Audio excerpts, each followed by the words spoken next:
And now, Dean Forgione with a spoken word piece. I've been caught stealing once when I was 5. I enjoy stealing. It's just as simple as that. Well, it's just a simple fact. When I want something, I don't want to pay for it. I walk right through the door. Walk right through the door. Episode number 27, Season 3 premiere of The Performers I Know, coming at you. These are the performers I know, these are the performers I know, these are the performers I know, these are performers I know.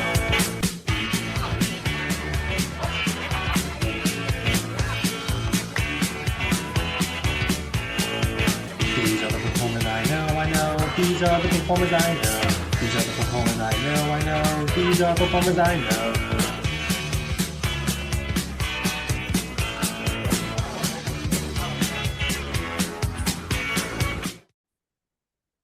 Hello, everyone, and welcome to the Season 3 premiere of The Performers I Know. This is episode number 27.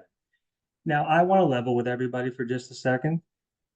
This week, we're doing a little bit of cheating, and I'll explain why. Now, normally, I interview performers that I know, hence the title, people that I've worked with. Well, this gentleman, I know of him because I've seen him on the television screen. This man needs no introduction, but I will give him an introduction anyway. He was a personality on the WWF. He's a screenwriter, an actor, and just a terrific, funny individual. Ladies and gentlemen, please welcome John Digiacomo, aka Jamison from the WWF. John, welcome to the show. Bud, thank you. Happy to be here. I'm happy to have you here. This is wonderful. I cannot express how excited I am to do this interview with you. So, ladies and gentlemen, this is going to be the biggest once upon a time in 1989. I was a big WWF fan, and I was watching a little program called The Bobby Heenan Show. And Bobby had as a guest this unassuming, nerdy gentleman by the name of Jamison. Came out for the first or second episode, and I just remember loving every single second of it. Absolutely fantastic. And John was a staple on WWF programming for the late 80s and early 90s.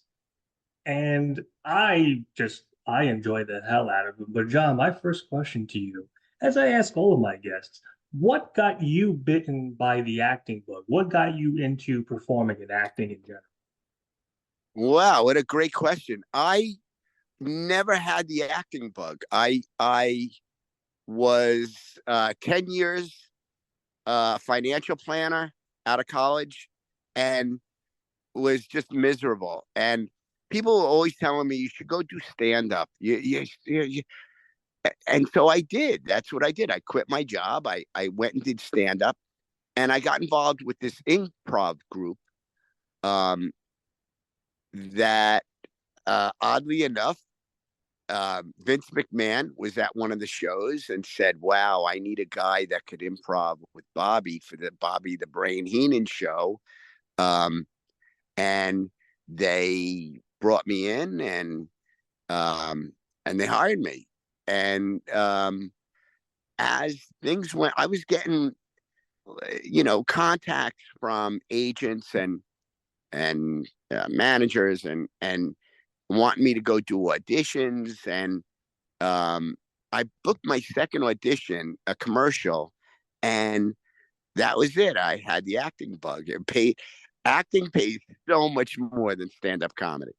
Well, Yeah, I would suspect the pay disparity is a little bit on the pendulum. You can't see me. I'm doing a pendulum swinging thing with my hands. But this is an audio Yeah. program, so it doesn't really matter. I was in my research, I was watching the first interview that you did with Bobby Heenan. And I don't know if these were scripted bits or if you guys just went out there and just were doing a huge improv. But at one point, he's like, "Don't you work in NASA?" And you just went back, "I live in Nassau." Like, oh my, I was rolling. I could not even. Yeah. They gave us nothing. They gave us absolutely nothing. Um, which was okay with me. And Bobby appreciated um, my ability to work with nothing and just, make things happen. And it's why we got along so well. And he appreciated me setting him up to bury me, and um appreciated when I was got a good one in on him, or it was just good. It was magic. It was and it helped me realize that so much of acting is improvisation. And yeah, maybe this is something I want to do. And so Bobby had a lot to do with me, and Vince had a lot to do with me deciding to, yeah, I want to be an actor. Now, had you did you grow up watching wrestling, or was that like a new frontier for you, getting I thrust into that I spotlight? did. Um, Again, I'm so old that my I would watch wrestling on WOR in New York. I don't know if anybody knows what that is. Um, but it was like a local channel. And every Saturday morning they'd have, and it's how and my favorite wrestler, this is how old I am, was Mil Mascaras. I love Mil Um, Mascaras. because he was not, running across the ring. Um, Everything he did looked so real. And I was actually a fan of amateur wrestling, of Olympic style wrestling, and all that, and I saw so much of what he did in the ring, um, that you could do in amateur wrestling, and it's probably why I was drawn to him. But then as I got older, the matches that we were able to watch, you knew who was going to win before before it started, and I kind of lost interest in it. And it wasn't until Vince took over in the 80s and there was the crossover with MTV and some, like Cyndi Lauper, and where I started to get the entertainment value of it. But I wouldn't call myself a fan, but I watched enough that I knew who Vince McMahon was, and I recognized him in the audience. And I really played to him that night, like thinking, wow, wouldn't it be great to get a paycheck from WWF every week? And it was a Saturday night show. Um, I introduced myself after the show. I know he liked me, appreciated me. I had him rolling. Um, and but he was very just like, yeah, you did great, like handshake, and then nothing like come talk to me or anything like that. So by Monday morning, I was not even thinking about WWF or the Saturday night show, because we had a Sunday matinee. So I was going on with my life. And sure enough, Monday morning, um, WWF, not Vince himself, but called the theater to see how they could get in touch with me. So it all worked out. It was pretty exciting. Well, I'll tell you, you had your work cut out for you because amongst the things that I've seen happen to you in my research, you got bench pressed by the Warlord. The Berserker threw you off a building. You were choking and I believe it was Hacksaw Jim Duggan gave you a very violent Heimlich. These are all just things that I saw in my research, and I'm like, oh God, poor Jamison. Like, is this really all that they did to this poor man? But it seemed like you were always having a blast, no matter what. Always having a blast. I mean, I did get hurt a couple times. Um, the berserker in that episode where he throws me off the building actually dropped me when he was leaving the stage, and I was tied up. I was on that, tied to that stake. And the way he dropped me, the first thing that hit the floor was the top of my head. So, Oh, um, but I did. I always loved it, and I was in pretty good shape. I was, um, I had some fight background, wrestling, boxing, even gymnastics. So I knew how to take a fall, and I always encourage whatever talent I was working with to smack me, throw me. Let's make it look real. I was so much wanted things to look real, and had some great moments with Ted, $1 Million Man, and Sherry, where they smacked the shit out of me. And it was great. It was it's what I want. I and didn't. that was when you tried to pill for the $1 million title, and they had the metal detector, and they were like, "All right, Yeah, let's see where it is." yes, and but like we, through rehearsals and stuff, so little. Um, there were almost no rehearsals, but talking through what was given to us on not even a script, but like a timetable of what's going to happen this episode. And I really did encourage, and like at the Royal Rumble at that time, um, the genius smacked me good. I mean, he cut the inside of my mouth. It was, but like I said, you gotta, Lenny, just smack me. I used to box. I mean, I'm not, and he really smacked me. But it was good. It was never did I second guess or say, wow, I wish, I didn't do that, or I wish they didn't do that, or anything like that. I was very and accepted by a lot of the guys, because they wanted it to look. They didn't want it, and most of the like talk personalities, like Bobby and Mean Gene and um, Sean Mooney at that time, and they really didn't want to get roughed up, even though they had to sometimes, um, get into physical things. And I was all for it, and I think that helped me in terms of people being okay with working with me, because I was so not a wrestling character. I was so pathetic, and there was a good amount of old school advisors, that Vince had around him that really didn't have much use for Jamison.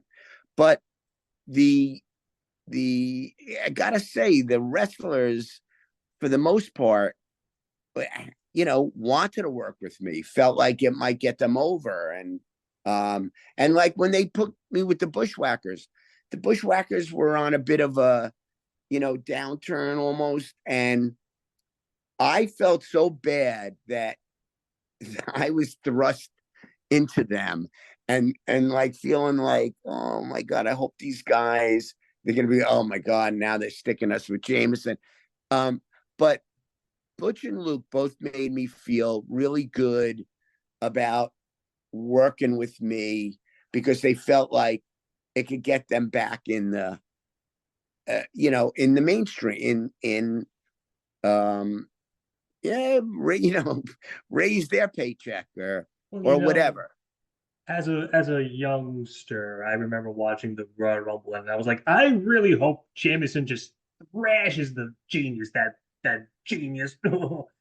And when you Yeah, did that big wind up and then you just kicked him in the shin. I was like, Yeah. perfect, wonderful. But Yeah. so you were saying to me off the air that you've done a lot of other things besides playing Jameson, and um, writing and other acting. Because I don't want to focus on just the Jameson bit, but um, what projects would you say you're most proud of that you worked on? Because you did do writing, I believe. Yeah. I, another accidental kind of thing. I was taking an acting class. My acting teacher was a very decorated Broadway actor. Like he was in the original Man of La Mancha, the original Milk and Honey. So I latched onto this guy, and because at one point, and I was still under contract with WWF, but I really had the acting bug and really wanted to learn my craft, and thought theater was a good way to do it. And this guy was theater; he was all theater, but and well paid for had a great career in the theater, and that's who I decided to study with. And he, in one of the classes, said to me, "John, why don't you write yourself a monologue?" Because we would choose monologues and scenes and write your own monologue. And I wrote it, and it went over well in the class. And he said, "Why don't you now write a one act play? Oh no, a scene." And I wrote a scene, and he said, "Turn this into a one act play," and I did. And he actually entered it into a one act festival, and it actually won. The first thing I ever wrote won an award. Oh And man, so I that's just started writing, and I've written 5 one act plays, only one full length play, which actually went off Broadway. It was well received, and but this is all 30 years ago, or almost 30 years ago. But I did have it's that. it's so funny because that's the same way with me because I write a lot of stuff myself, and it started with, hey, write a monologue, write a scene, write a one act play, and it just snowballed from there. So I definitely, it's really interesting to hear other people's experiences like that, where it's like, hey, this person's just like me. So, Yeah. I mean, on the strength of that very first one act play I wrote, I was asked to join this playwrights lab, with with 7 produced playwrights that were very, they all had moderate success, but some had their stuff go off Broadway, some, um, and I learned so much meeting once a week with these guys, and it was so well run. The lab, I got a chance to read what I was writing, and them commenting, and it's how I was able to get a full length play off Broadway, 1997. That's wow. wow, that is amazing. But the one thing that some people might not know is that it runs in the family with John because his son, his baby boy, got into a little sitcom called Kevin Can Wait. And I remember watching the show and I was a fan of it. It was an absolutely wonderful. Your son, James, what was that like seeing your son go into the business as well?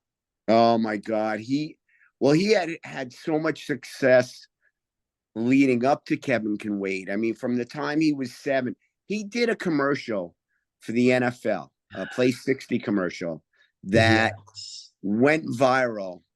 It was um it premiered Thanksgiving Day 2012, It was him and Cam Newton. him and Cam Newton. And by Sunday night, it had gone over 1 million views on YouTube. And it was so funny because it was the same day.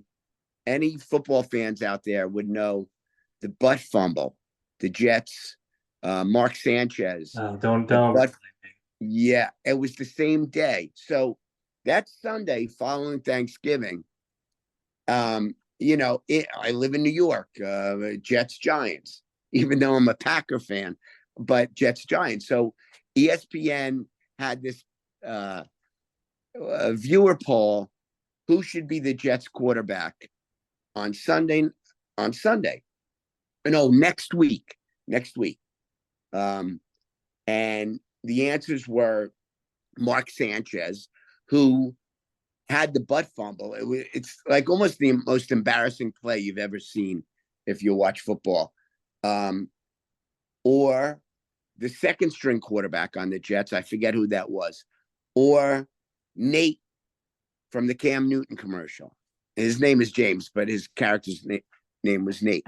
And he actually won the poll, and they interviewed him, and NBC Sports. It was so huge. And from that point on, he just booked work, steady work. He was a Disney kid for 3 years, um, did a couple of award-winning commercials, did a movie that was nominated for Best Picture, and that he actually absolutely crushed, called Brooklyn.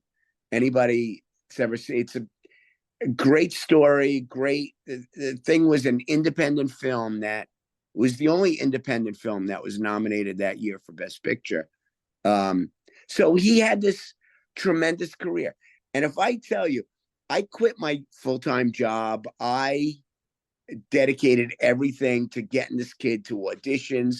We were going into New York City, and we live a good 45 minutes out of New York City, 2, 3 times a week, and he just kept booking. I mean, he's done over 30 national commercials. He was 2 Super Bowl commercials because he was the mouth of the baby on the E-Trade commercials. The baby. Yeah, Uh, yeah. yeah, yeah. I mean, just such a decorated career, um, that you know, I, I, I had to be there to get him to, to auditions, and to California when he was on Disney for 3 years. And, um, but it was so many great memories. And it was so much more enjoyed being a stage mom than being an actor. I really did. I was his coach. It gave me so much more pleasure to see him do something than me do something that I got out of the business. I stopped auditioning. I stopped my career, but got back into it with COVID because I had been out of it for so long that I was I could opt out of the union, and I all the work during COVID, and then during the strike that is less than 6 months before this. um, I was able to work because I was non-union and he couldn't. So yeah, just a crazy, crazy time. Do you have any projects going on now that you can talk about it? Yeah, well, he's got one more day to shoot a film. His first job since um my God, first job of 4 years since before COVID. Um, a film, sad film, about PTSD. Um, he plays a soldier, and before he was hired, he's got this beautiful head of hair, curly, long, um, and he's playing a soldier in this film. They gave him a crew cut. It was pretty funny, but Oh, so that's good. what he's doing.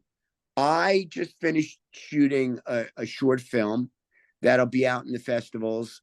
Really good film. I'm the lead, so that's nice. And the funniest thing, this is a great story. Right before COVID, right after his last job before COVID, that which was less than a year removed from Kevin Can Wait, a sin that they canceled that.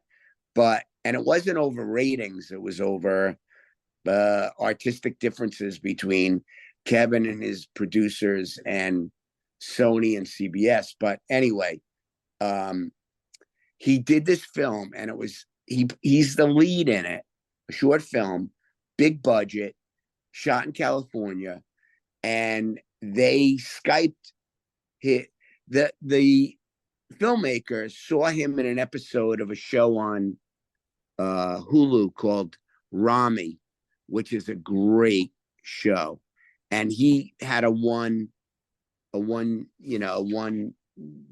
day contract with them to play this character, and they saw him in that, said he's right for this, and Skyped with him and hired him on Skype, and they said, James, your resume is unbelievable. Who do you study with in New York? Because they're out in California. And he says, well, my dad's an actor. He's the only coach I ever had. They said, wow, send us his picture, and we'll, because we didn't hire the actor yet to play your father or your uncle. So send us his picture. We'll tell him which part we want him to read for. So he sends my picture, and they get back to him. They say, tell him to read the grandfather, which if they would have said grandmother, I would have done that. But it's just funny that we did this film together where I play his grandfather, which is, to me, one of the best things I've ever done in my career because I was supporting him. And a great cast. Sopranos actors are in it. It's a really good film, and it got nominated at the film festival. So what else do we have going on right now? That's it. I got my short film coming out. James is wrapping this movie in another few days. That won't nobody's going to see it for a year. That's almost what it takes. And what else? I'm doing a virtual signing Oh yeah. to sell off my. I got some great shit to sell. Um, I do wanted to keep this in mind. As we are recording this, it is the 28th of April. By the time you're listening to this, it's going to be September. So I, I don't mind people shilling. I just want them to realize like this is yeah, the okay. stuff you haven't have already happened. Yeah. I'm hoping that by September all this shit is sold. But I got like an original contract from WWF with the original signed by both me and Vince. Hmm. Which is, people have gotten some, strong offers on that. But yeah, that's wow, September. Okay. I just, I just wanted to We'll have to do an update yes, yes, we will definitely have to I'll do let you know what I didn't sell. it. So as I look at the old clock on the wall, the non-existent clock on my wall, I see that we are starting to run out of time. As wonderful an episode as this has been, and I just love listening to your stories. But the last question that I have for you, John, as I ask all of my guests, if anybody was to come up to you and say, "Hey, John, I'm looking to break into the theater, acting, even wrestling," what would be the piece of advice that you would give them in order to best succeed in that? Hmm. Um, Tell them there's never been a better time. Um, just in terms of everything is done um, through self tape, through virtual, through there's no what I went through for a solid 10 years with my son, getting him into the city and the cost involved and all that. So right now it's finding the right um,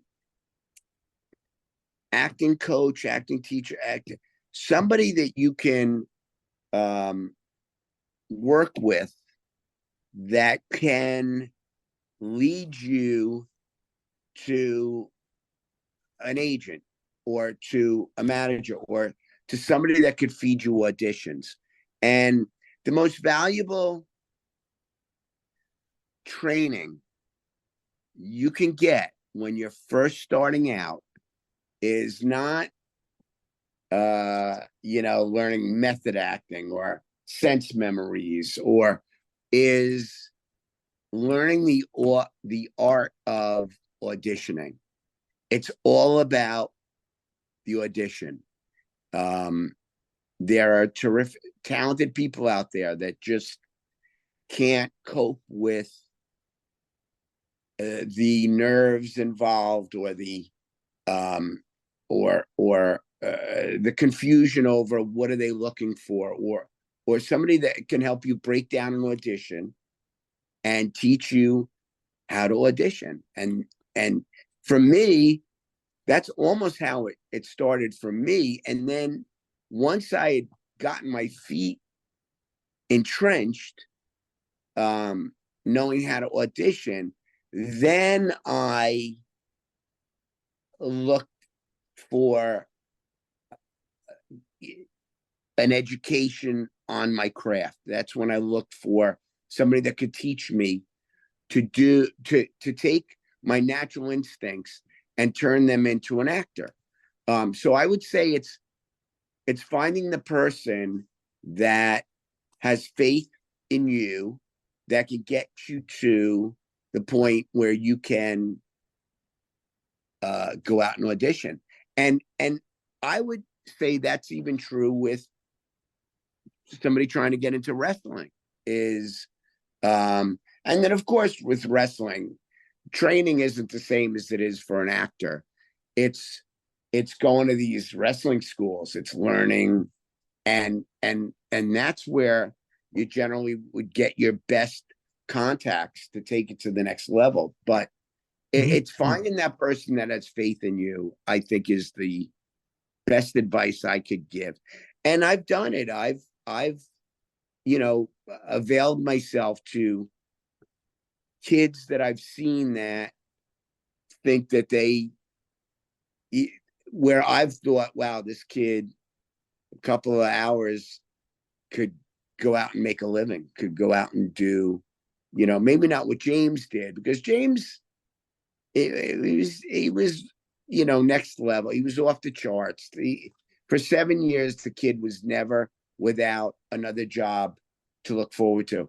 And being on a network TV show, he was making, six figures a month, um, gross, I mean. Um, Right. so that's like, that's not a realistic way to look at things. That's this, you know, it's out there. It can happen, but just for a kid to go out and do a few jobs and have college paid for, or whatever. But and here's another thing. It's never too late. I mean, there's roles for 1 year olds to 99 year olds. So it's like, even if you're 50, 60 years old, say, oh, that passed me by. Not at all. Not at all.